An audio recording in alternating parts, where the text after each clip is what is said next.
having affection be lovely in its own right rather than being transactional and only a prologue. Let it be delicious in its own right and not just an appetizer.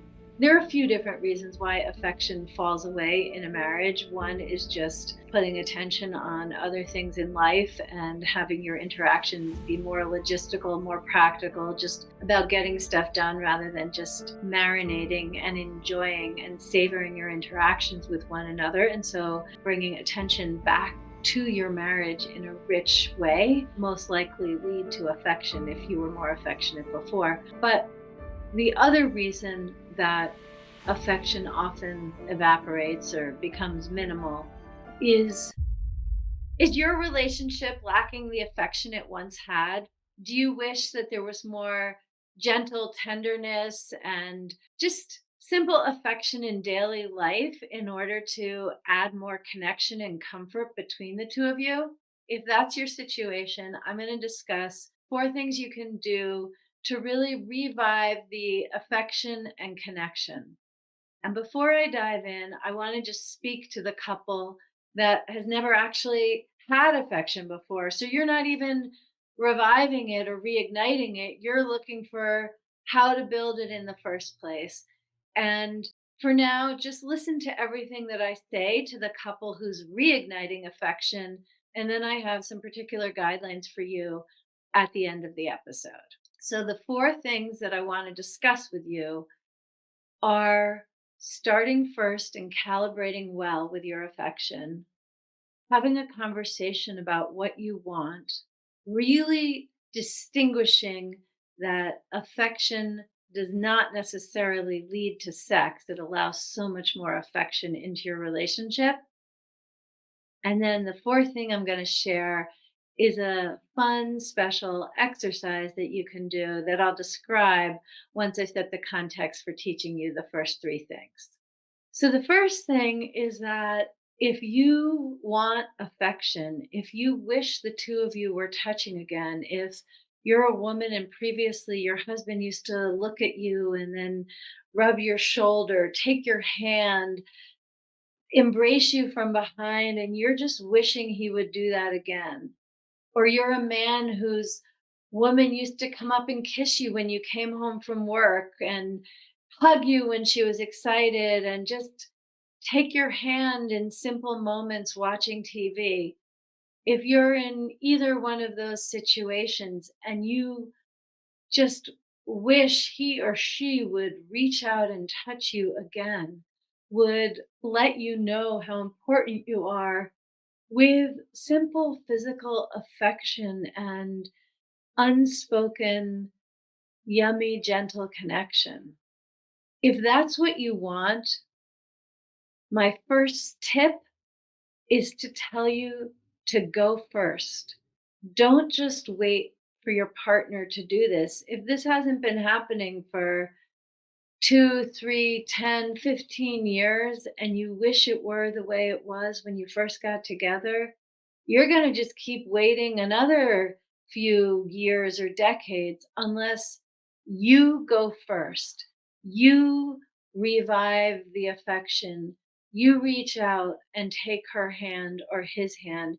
Don't just wait hoping that your spouse is going to read your mind and know what it is that you want.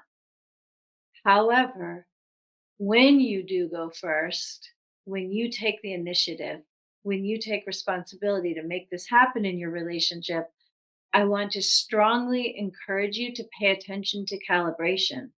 Do not just go from 0 to 100. Do not just suddenly come up and embrace from behind when the two of you aren't used to being affectionate one another. It's going to be jarring, offensive. It's going to feel more like an attack no matter how heartfelt your intention is. So you want to calibrate. Start simply. Start with holding hands. Start with a simple embrace. Start with a peck on the cheek before leaning in for a random makeout. Wherever it is that you're starting, if you usually sit on different couches, well, your next move then is to sit next to one another on the same couch. And if your usual is to be affectionate when no one is around, But now that you have 3 children and a nanny in the house, and so you don't really have time where no one is around except at the very end of the day, well, then just start holding hands. Or when you're talking, put your head on your spouse's shoulder.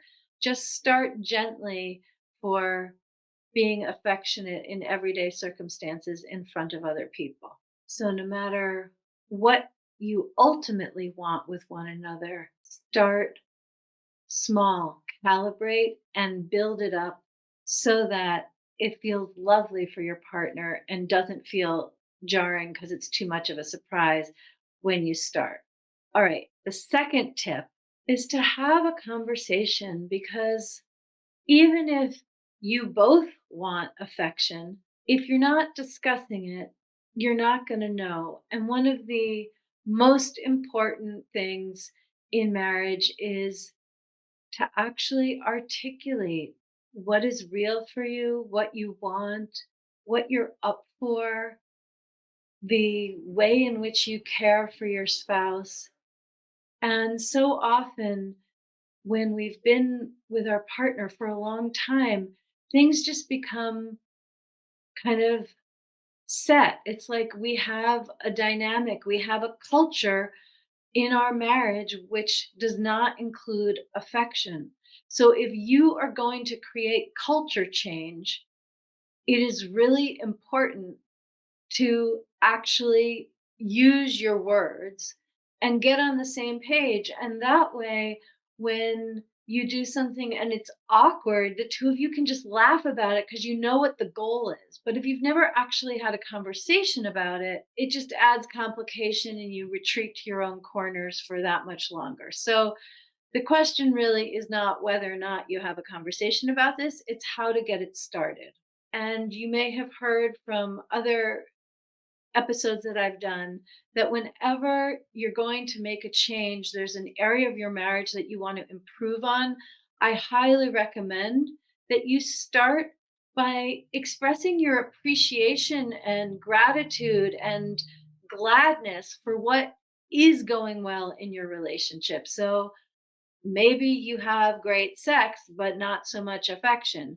Maybe you make financial decisions in a way that is really collaborative. Maybe you parent the children well. You really support one another magnificently in your careers. You're really good at having conversations. There's some area of your relationship that is working well if the next step is more affection. So think about what is working well.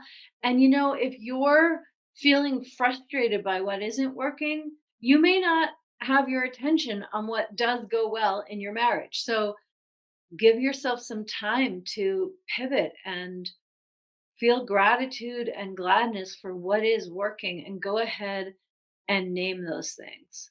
And when you name how much you enjoy that part of your relationship or those parts, then in that context in which you're both feeling good about what you've achieved in your relationship with one another, then you can pivot and say, and there's another area that I would love to feel as good, which doesn't quite yet. And that is affection. I'd love if we expressed how we feel about one another and our love is evident through gentle touching and non sexual affection, just feeling connected with our bodies and not just with our minds and souls. Is that something you'd enjoy as well? And if you had that before, and you bring up this conversation in a way that really works for the two of you, the answer is very likely to be yes.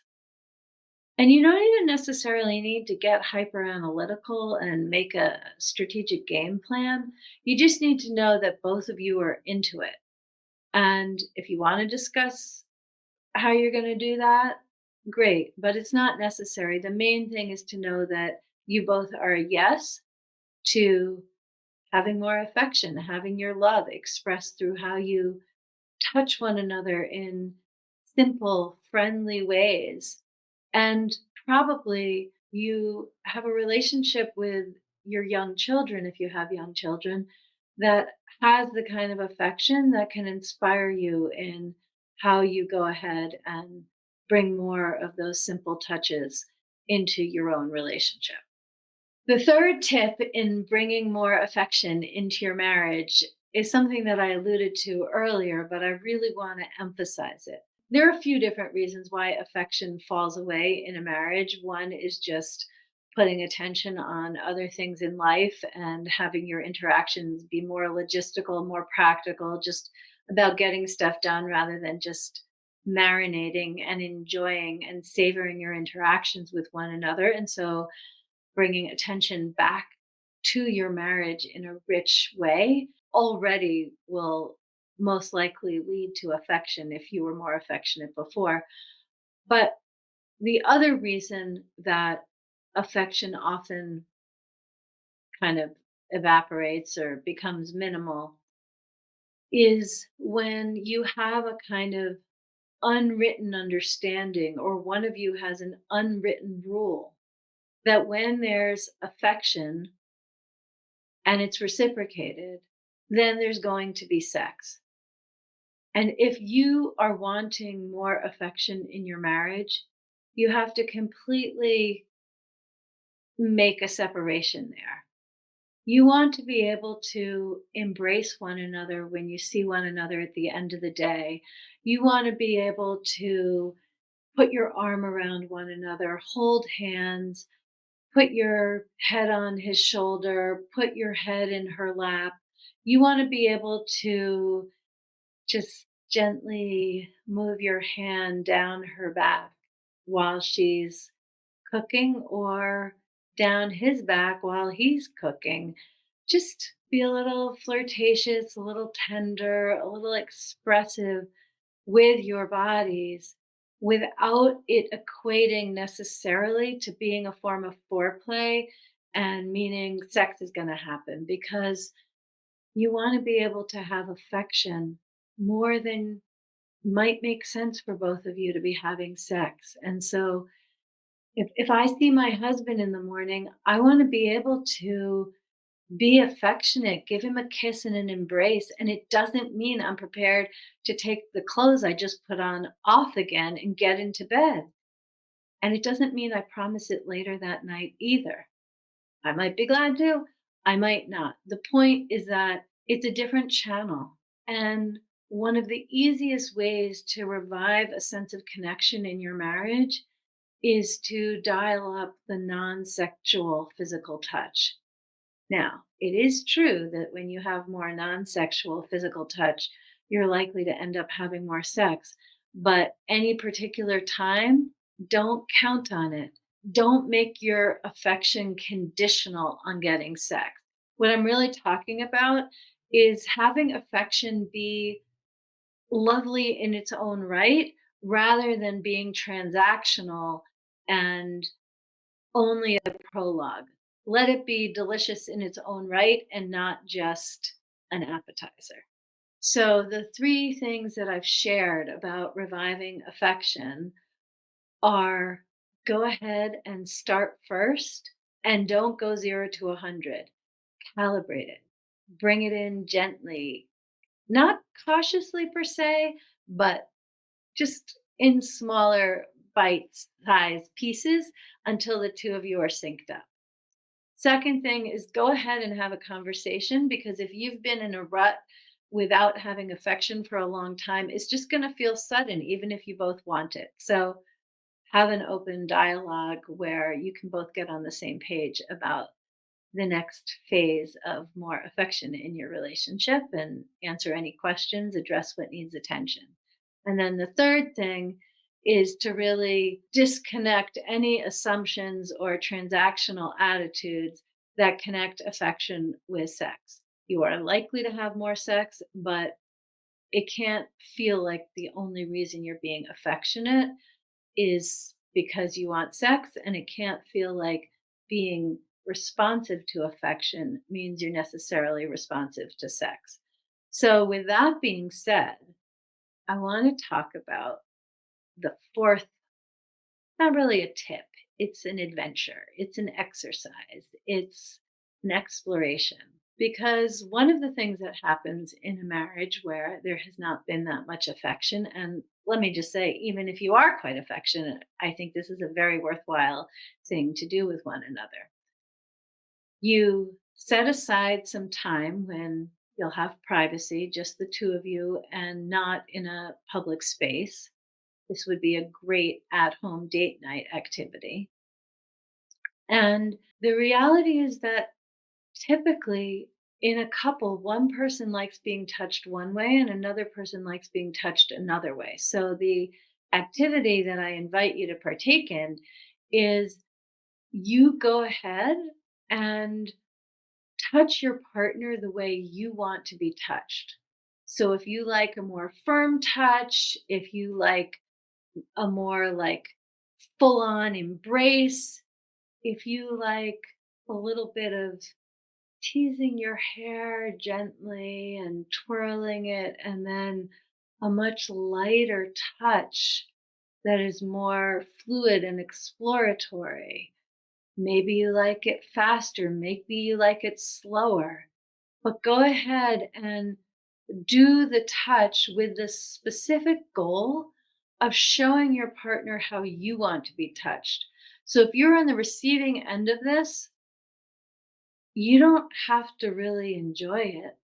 You need to be in the student role, paying attention to what your partner enjoys. I'll share that it was very challenging early in my marriage because I would be affectionate towards my husband in a way that really worked for me, which is just a kind of touching him all over, up and down, side to side, just whatever my hand felt like doing and exploring and expressing. It felt so good. And he would tense up, and come to find out, I thought he thought I was bad at affection, which had never really crossed my mind as a thing you could really be bad at. But I discovered, yep, seemed he thought I was bad at affection because he had the idea that just like the fur on a cat, you should only stroke down. So the hair goes down. You don't stroke up the hair. And so he wanted to be touched only by my stroking down. So, like, down his arm and not up his arm and down his back. That's how he wanted to be touched. And I never would have dreamed about that. Like, it just, I grew up with a cat and he didn't. And I know how to pet a pussy cat. I love kitty cats. But it just never occurred to me to touch my husband, my man, the way I touch a little pussy cat. But in fact, that is what he wanted. Now, this was 25 years ago. And now he's actually not so attached to that particular way of being touched. I think he's just much more comfortable in his own body and with me, and our sex life is just infinitely better and rich and nuanced and connected than it ever was years ago. And so we just have a whole lot more variety in how we touch one another, both during sex and just during simple affection. But the point is that back then, I never would have known unless after a few years of like weirdness with our affection, he hadn't expressed this to me. And if you're listening, I definitely want to spare you the agony and weirdness of mismatch in how you're expressing your affection. And so, one of the simplest ways to do that is to set up the kind of experience I've just described where you touch him or her the way you want to be touched, and you can set a timer. Do that for 3 minutes. Set a timer and then swap and do it the other way. And it's a little confronting to actually touch someone the way you want to be touched, to be so focused on conveying what you enjoy without having your attention on what your partner's going to enjoy. But it's short, you're going to time it, it's not going to go on forever. And afterwards, you're going to find that touching one another is an extraordinary experience and goes to a whole other level because you have so much more understanding and attunement, and you don't need to want the same thing. You just need to know what one another enjoys. So, the four things that I've conveyed, I just want to say it again because every one of them is so important. Don't wait for your partner to read your mind. You go first with being more affectionate in a calibrated manner based on where the two of you are starting. Have a conversation so you're on the same page. Disconnect any transactional element that attaches affectionate touch and sexual touch and experiences. And then when you're ready, go ahead and show one another what feels good in the way that I've just described. And if you used to be affectionate with one another and you follow these steps, you will reignite the affection in a way that just feels so good and is so empowering because you'll feel what a positive difference you can make and how it feels to be in your marriage together. Now, if you've never had the affection that I'm describing, I don't recommend that you just go first because maybe one of you really has some sensory situation or trauma or something where you don't enjoy being touched. And so, in your situation, I highly recommend that you start with the conversation. And if you both want more affection and you just don't know where to start, then I recommend you start using something other than your hands, maybe a rose, and you can touch one another with the petals, or a feather, something that is less personal when it doesn't work, and that can allow you to just open up the dialogue and discover what will work if that is something that both of you want to experience. Did you enjoy what I've taught? If so, be sure to subscribe to my channel. I share all kinds of tips and tools on this and many other topics, and I don't want you to miss any of it. And I would love to know, of those four things that I've shared, which is the one that you feel most excited about? Which is the one that you can't wait to take action on? I'd love to hear, and I'll definitely respond to the comments you leave.